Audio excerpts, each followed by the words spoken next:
Pangatlong gawain mga kapatid, na hindi tinapos ni Allah subhanahu wa ta'ala, ang kanyang gantimpala ay ang as-siyam, ang pagfa-fasting sa buwan ng Ramadan.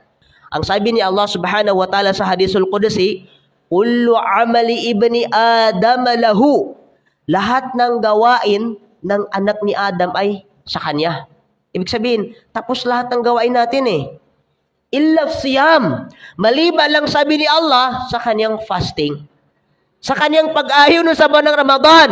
O di kaya, kahit yan ay mga sunnah na pag-ayuno. Anumang pag-ayuno yan? Sapagkat sabi ni Allah, فَإِنَّهُ لِي. Dahil ang kanyang pag-ayuno, sunnah man yan o Ramadan, ay sa akin yan, sabi ni Allah subhanahu wa ta'ala. Wa ana ajzibi. At ako ang nagbibigay ng gantimpala sa kanya. Subhanallah. Yung fasting natin, kay Allah subhanahu wa ta'ala yan. Siya mismo ang magbibigay ng kabuuang gantimpala ng isang taong nag-aayuno. Nag-aayuno man sa buwan ng Ramadan o di kaya nag-aayuno man ng mga sunnah na pag-aayuno. Si Allah subhanahu wa ta'ala ang mismong magkakalob sa kanya ng gantimpala ng kanyang pag-aayuno.